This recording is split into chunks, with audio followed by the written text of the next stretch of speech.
What's up, you guys? Knockdown Sports Radio on the air, episode 4, September 7th, 2016. I am your host, Chris Calicut. Thanks for hanging out with me today, folks. Gotta love the new tunes here for Knockdown Sports Radio. Really appreciate Spreaker.com and all the free music that they give their podcasts. Very neat setup that they have. And awesome to be back on the air today with you. Lots of stuff to talk about today. A little follow-up from last week's show with the Colin Kaepernick and Tim Tebow, but maybe not in the way that you think. A little college football, a big opening weekend of college football this past weekend. And the U.S. Open tennis championships are finishing up this week. Sort of in that quarterfinal, semifinal type of setting right now. Lots of matches going on today. And then we're going to have a full preview for WWE Backlash, the first single-branded pay-per-view for WWE since the brand split and the WWE Draft. This one being a SmackDown Live pay-per-view. So we'll preview Backlash later on today. Just want to remind you of a couple of things. You can find us on social media. Our main form of communication is Twitter. And you can find us at knockdown_radio. That is knockdown_radio. And you can also check out our website, knockdownsportsradio.com. And you can find a lot of fun stuff there. You can get all the links to our past episodes from our RSS feed. You can copy our RSS feed, which you can then put into your iTunes. And you can download every Knockdown Sports Radio episode there ever has been and ever will be as soon as it is released. So that's an awesome little thing we have there on the website. You can also find links to articles that I do, some opinion editorial articles from time to time on the website, as well as our social media links and our contact page as well. If you want to sponsor Knockdown Sports Radio, if you want to be our business partner, you can hit us up there on the website and find out the different links that you can help us out with there. Another big thing that we just added to the website in the past couple weeks is we're now partnering with Amazon.com. Amazon.com, as always, everybody uses it. If you don't use it, you're the oddball out, I think. But if you go to knockdownsportsradio.com, click on the links to our Amazon links there, our banners on the pages. That helps out the podcast, especially if you order something. So if you do that, let us know, and we appreciate you stopping by. So the format here for the Knockdown Sports Radio, as always, I want to keep this sort of wrestling-centric, but I like to view all sports as well. And we spent a good deal of time last week on Colin Kaepernick with his stance or lack thereof for the national anthem. And he followed that up with another week of not standing. He did not sit like he did the week before. He actually knelt down. So, I think Kaepernick kind of said, uh-oh, maybe that was a little bit too disrespectful what I did the first week. Let me kneel down and at least show some respect, pray for the cause that I'm reaching out for here, and did a little bit of backtracking, just a smidgen, a little bit of backtracking on his original statements. What I do like what he did, though, is he said, don't make this about me, make this about the cause. Okay, wonderful. But it's going to be about you because you are the one portraying this cause. Whether it be good, bad, ugly, whatever. You're the one doing it, so you're going to be the center of attention. And I love this week how ESPN, God bless them, announced not that Blaine Gabbert will be the starting quarterback for the 49ers this year, but they announced that Colin Kaepernick has been named backup. They didn't really even name Blaine Gabbert in the post. I was like, come on, guys. Let's be real here. So eventually, it is going back to Colin Kaepernick, the person. But in other news with Kaepernick, for the singing of "God Bless America" and "God Bless the USA," the Lean Greenwood song, apparently he did stand for those, and not necessarily had his hand over his heart saluting or whatever, but he did stand for those and hand clapped after those songs. That's wonderful. But I guess it's the national anthem where he absolutely draws the line. Your guess is as good as mine. But a little Tebow follow-up, not about the baseball, but I want to connect it to Kaepernick real quick. And my partner in crime, Cody Teague, he could probably see this one coming a mile away. Being the more conservative guy that I am, Tim Tebow, whether he wants to get notoriety or attention back on him and his name for his baseball tryout, he's also famous for one thing: being an outspoken, modest Christian man. And he has always shown public, public displays of his belief, whether that be a kneel down or a point to the sky, or probably most famously his eye black with his different verses on it. And really, teams, media, and whoever else has looked down upon Tebow or questioned his toughness because of him doing these things. On the flip side, Kaepernick has been praised darn near universally from whether it just be minorities or even the majority who want to support this cause, which his cause is great. I wish there were a lot less problems in America too. If I could fix them today, I would. That doesn't mean I'm going to go do something drastic, most of all, because I don't have quite as big of a medium to do that from as Colin Kaepernick. As well as this Knockdown Sports Radio episode is... this podcast has been going so far, and I appreciate everybody listening. I don't have the millions and millions and millions to display anything for.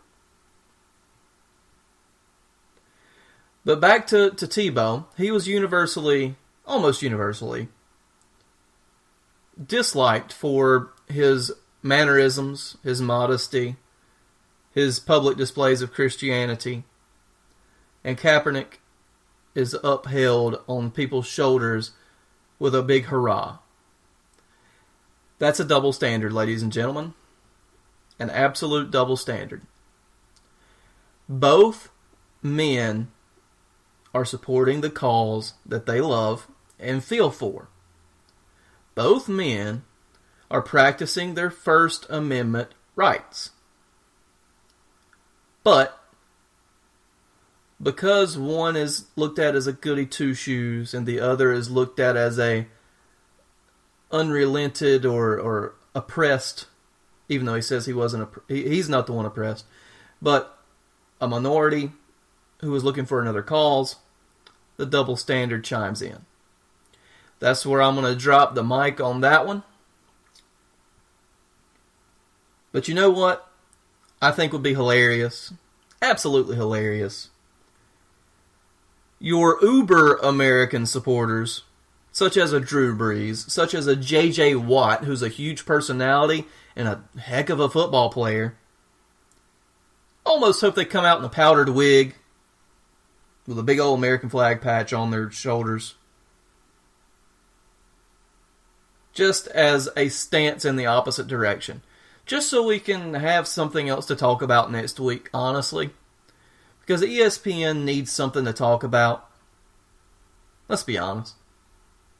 So, for in good jest, I hope, say a J.J. Watt, a Drew Brees, any other, what you would call uber Americans, come out in support of their cause. Moving on, that was count number 1 of the 3 count, ladies and gentlemen. 3 count, as always, used in wrestling. 1, 2, and 3, and ring the bell. That was count number 1. Count number 2, college football. Big weekend in college football this past weekend. You had it Thursday through Monday.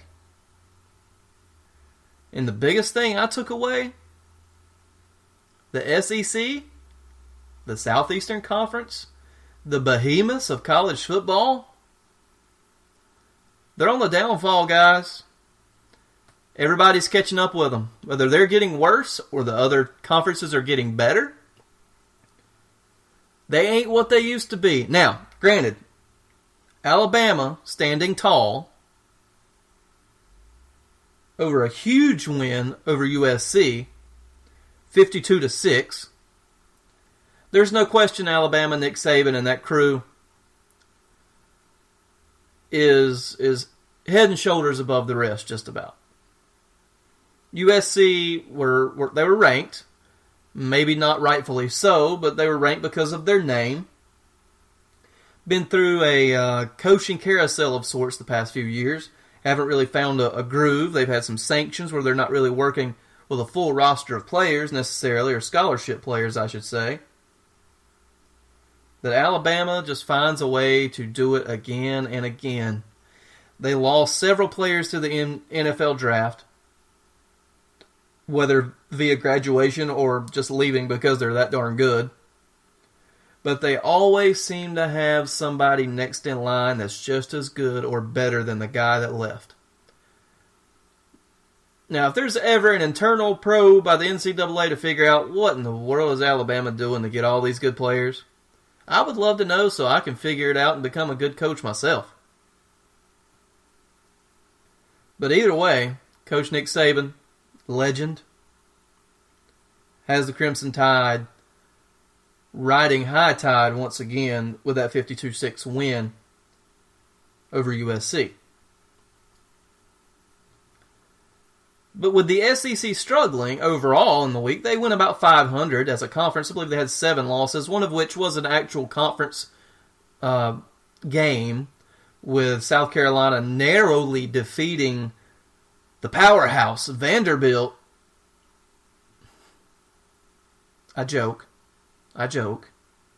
But South Carolina probably should have had a little easier time there with Vanderbilt. But let's look at a couple of the losses. The big one being at Lambeau Field in Green Bay, where LSU lost to the Wisconsin Badgers. Now, Wisconsin, perennially not a bad team, never bad. Never going to blow you away, but never bad. The SEC homers and the big college football pundits wanted to pretty much give LSU the win. And they went in there and laid an egg. There's really no ifs, ands, or buts about it. Les Miles, quarterback, coming back again this year. Supposed to be a brand new offense. And what it looked like to me was more of the same. Confusion, mediocrity. And you've seen players that were at LSU and just had average careers. Perfect example, Odell Beckham Jr. And then go on to the NFL and be superstars. Is it because the Mad Hatter, Les Miles, is just not that good of a coach anymore? Is it the system that is holding back the talent of the kids? Who knows? They certainly don't. But LSU goes into Lambeau, lays an egg. Wisconsin picks up a very good win. Next up, on the L train during the SEC football weekend was Ole Miss. And yes, they were ranked lower than Florida State. I realize this. Florida State of the ACC. ACC had a wonderful weekend, by the way.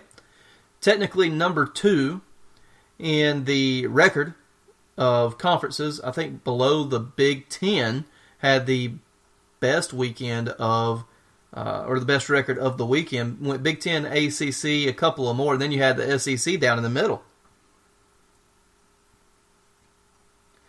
Florida State came out and pretty much fired a blank. I mean, it was a dud. They were down quite a bit. They got a score going into halftime, which gave them a little bit of momentum. And then it looks like they switched jerseys at halftime, because FSU came out guns a-blazing, and the Ole Miss Rebels had nothing for them.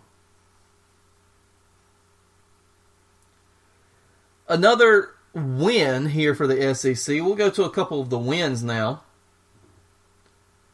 Tennessee defeated Appalachian State by a score of overtime? Overtime? So, you're probably looking here at your ESPN rundown. Okay, this is going to be an easy one. I only put $5 on this one. The spread's, 22? They'll cover that easy. Tennessee, number 9, ranked in the country. This new coach has them going in the right direction. A perfectly awesome new freshman quarterback. They're going to kill him, right? No. It was almost a carbon copy of 9 years ago versus Michigan, where Appalachian State stunned the world. And Appalachian State led going into the fourth quarter. Tennessee is a lucky, lucky team. Their quarterback looked like a freshman, personally. He made some terrible decisions. You can see the natural talent. Whereas App State, for an FCS-type school, recently being kind of moved up, they're now in the Sun Belt Conference. They look solid. They had Tennessee reeling for 3.5 quarters.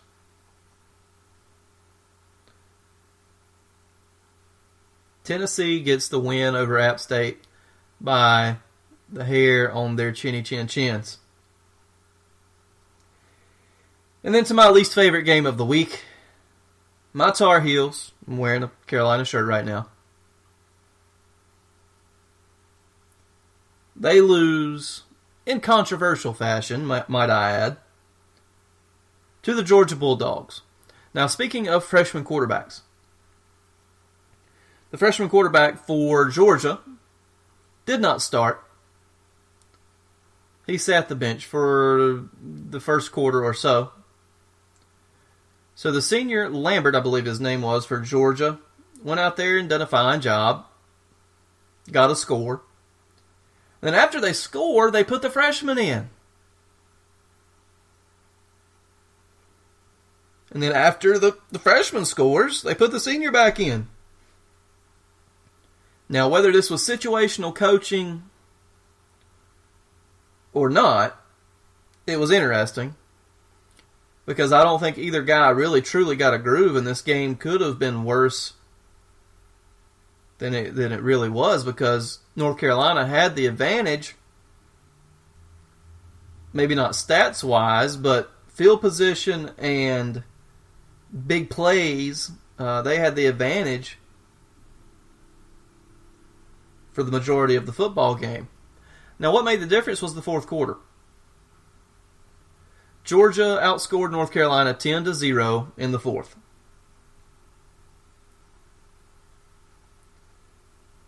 Seven of those points would not have happened without two major calls. There was an illegal substitution call, to which there was no video evidence angle, no camera angle, that could disprove the call that was made on the field of an illegal substitution. I did not even know an illegal substitution was reviewable to begin with. Obviously it is. They went to the cameras, they went to the video, and there was no evidence available to reverse the call against North Carolina. To in which sent Larry Fedora, coach of the Tar Heels, into a tizzy. Now, I'm sure to be a college referee, you're taught to not be thin-skinned. You're taught to be professional. But I also assume that there's probably a couple of magic words that you're taught to either, one, throw a flag on, or two, just throw a hissy fit of your own and throw the flag any darn way. Larry Fedora apparently said a couple of those. As he was arguing the call, the referee simply took the flag out of his pocket and dropped it at Larry Fedora's shoe, which, kind of funny in a way, I suppose. Not funny to me, being a Tar Heel fan. Tack on 15 yards to that one. So that gets Georgia in scoring position. What do? They score. Another big call. Mac Hollins. The returning Mac Hollins. He did not play in the first half due to a penalty that he incurred in the bowl game last year for targeting. He had to be suspended for the first half of the opening game this year. He would have been nice to have in the first half, not going to lie. In the second half, 3rd and long, he makes a wonderful, fantastic shoestring catch, and in my opinion, stays in bounds. And they said that he stayed in bounds, but he did not complete the action of the catch while he was still in bounds. He was bobbling it. And how many freaking interpretations of this rule are there going to be ever in the history of college football? What constitutes an actual catch? What constitutes a bobble? When does that have to happen? How far does the ball have to move? Somebody needs to tell me these things. Very controversial call in my opinion, but again, I'm allowed to be Homer during this portion of the program. And when you know it, that leads to a 4th down. Nice return by the Bulldogs, shortly followed up by a long run by the other running back, I believe. Nick Chubb, that dude can play some football. Let me just say that. That's a man. Running back for the Georgia Bulldogs. Came back from knee surgery, major knee surgery, pretty much sprained or tore everything but his ACL. And looked just as good as ever. The Carolina defense, run defense, one of the worst ever, habitually. Improved slightly this year, it seems. But there's really no stopping Nick Chubb. Their secondary running backs had another 80 to 100 yards tacked on to what Chubb had. But, that was the biggest part of the game. There wasn't a whole lot of passing it down the field by either team. And two guys that you haven't heard me say yet are North Carolina's Mitch Trubisky, redshirt junior quarterback, who just had an average game. Had a couple of drop passes in big situations by his receivers. But also Elijah Hood, who is an NFL caliber running back and will be. He had 10 carries. 10. TJ Logan, senior running back, played well. I've liked TJ Logan for a long time. Elijah Hood is a hoss. Give the ball to the hoss and let the hoss eat.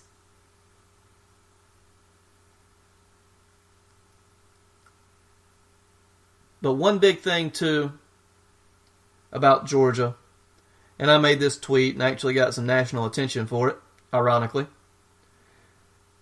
Georgia's offensive line, with the exception of a couple of end rushes from North Carolina, Georgia's offensive line, I called them the Red Sea, and Nick Chubb was Moses. He was running right through the parted Red Sea. And that was one big thing that Carolina's defense just could not stop.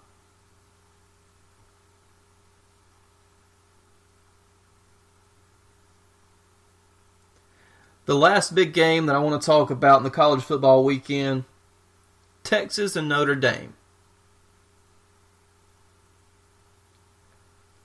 That was such a good game.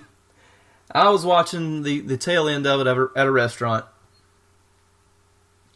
and I was on the edge of my seat. Charlie Strong, who I know as, Louisville's ex-coach as they moved into the ACC, had a couple of rough years to start off at Texas. He had some rebuilding to do after the Mac Brown departure. Now that I think he has his guys in there with some experience, this is a team back on the rise. Now, Notre Dame, number 10 ranked preseason, Coach Brian Kelly, working with the 2-quarterback system, and also a couple of arrests in the offseason and suspensions and dismissals. Notre Dame did have an interesting offseason. Playing a lot of their games in the ACC conference this year. Still independent in football. But Texas, their senior quarterback, they also played a couple of quarterbacks as well. Their senior quarterback had a chance to win it at the end of the game, and guess what? He went and done it. Charlie Strong said in an interview after the game, I wanted my senior quarterback, even though he did not start. We have packages for him, and I wanted him to have a chance to go in the game and win it for us. And guess what? That's exactly what happened. So I've always liked Charlie Strong. I wish him nothing but the best at Texas. Notre Dame is going to be overhyped every year. They'll get knocked down a peg, but they'll stay in the top 25, and they'll be a solid team all year. But that was your major events from the college football weekend that was in the opening weekend in the NCAA.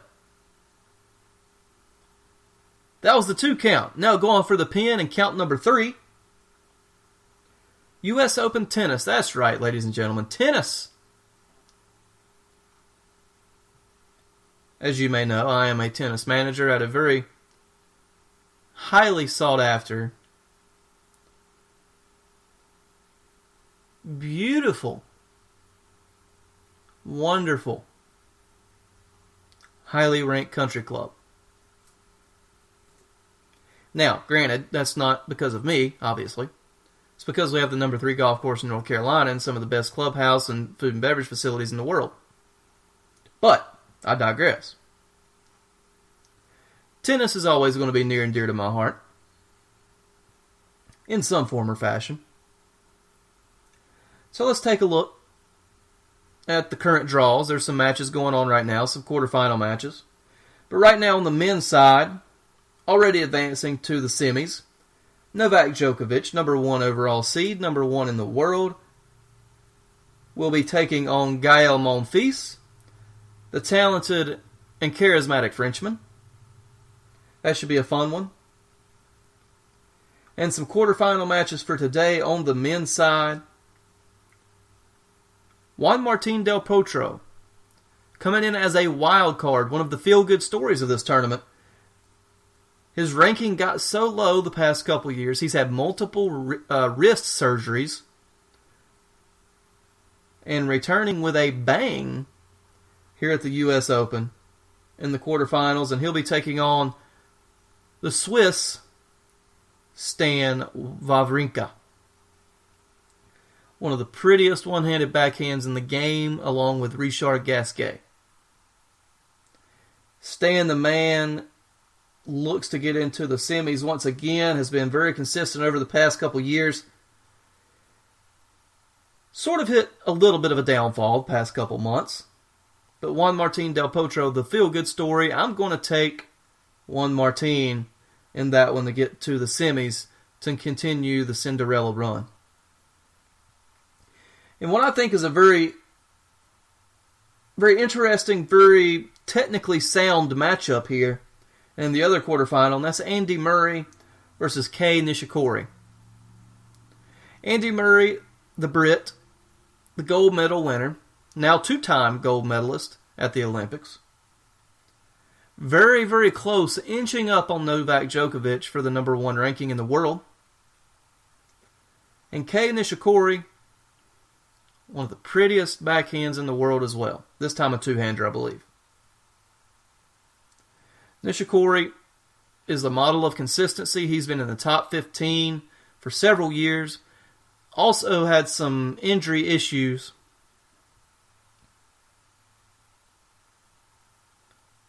But that'll be a fun quarterfinal match. That's going on right now as we speak, about 2:30 p.m. Eastern Time, September 7th on Wednesday. On the women's side, advancing to the semifinals, Caroline Wozniacki, her first semifinal in quite a while. She's sort of fallen off the face of the earth. Came in unranked, not really unranked, but unseeded. And then Andrea Kerber also making her way to the semifinals. Now this quarterfinal match, forgive me, I have absolutely zero clue who these two gals are. Konja and Pliskova, or Pliskova. I would assume will be a solid match if they're in the quarterfinals of a U.S. Open. But another big matchup for the quarterfinals, Sonia Halep versus Serena Williams. Serena just got, I believe it's her 308th win in a Grand Slam, which passes Roger Federer for the most all time. That's quite the accomplishment. Sonia Halep, good player for the past several years. Been a top 5 player for some time now. That will be a very good matchup, and that should take place this evening in prime time on Arthur Ashe Stadium. A quick note in the doubles. American twins, the Bryan brothers, Bob and Mike, unfortunately lose to Feliciano and Mark Lopez, not brothers or twins, of Spain in the quarterfinals of the men's doubles draw. Now you may ask, why is this significant? Well, match-wise, it's not great for the Bryan brothers, who are toward the end of their careers. But it was played on Louis Armstrong Stadium, named after the wonderful musician, based in New York. But Louis Armstrong Stadium will now be demolished after this U.S. Open Championship.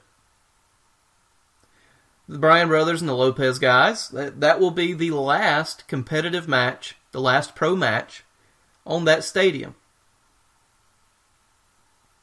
A new temporary court will be put in place for next year's U.S. Open, basically the court level and the lower level seating. In 2018, they will tentatively have completed a roof for Louis Armstrong. Already a roof over Arthur Ashe. They've used it a couple times so far this year as Hurricane Hermine, Tropical Storm Hermine at that time, passed through the area and brought some showers to the Flushing, New York area. So Louis Armstrong, not sure if it's going to be renamed or not. But we'll see what the new secondary court at the U.S. Open will be called and will look like in the coming years. Just a couple of quick notes. Currently, Louis Armstrong seats about 10,000 people. The new version will seat over 14,000. So they're looking for upgrades all across the board. Hope you'll join in ESPN's coverage of the U.S. Open as it winds down. And a quick golf note before we move on. Rory McIlroy comes back from 6 shots down to win the Deutsche Bank Championship at TPC Boston. That's the biggest comeback of his career. And we'll see if the comeback kid has anything left in him.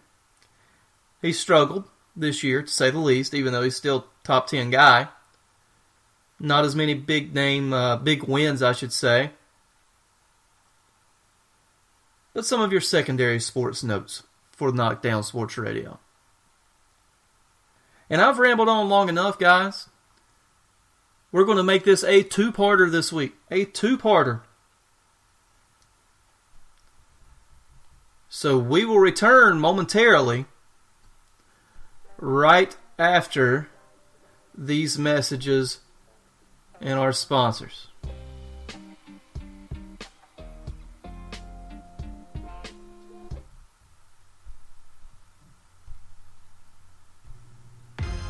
Today's episode is brought to you in part by 2H Brewing of Greensboro, North Carolina. My partner in crime, Cody Teague, the lovely Leslie Harris, and friend of the program, Phil Howard, are making tasty craft brews in the heart of downtown Greensboro. From classic taste to out-of-bounds brews, 2H Brewing is trying them all.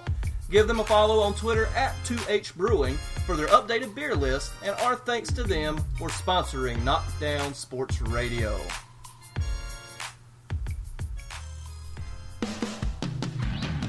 Check out the official KSR website at knockdownsportsradio.com. You can find all of our past episodes, social media accounts, articles, and even links to Amazon. If you shop at Amazon.com, get special deals by using the links on the KSR website and help out our podcast at the very same time. You can even get a free month of Amazon Prime if you're a new subscriber. Check out knockdownsportsradio.com for all the details.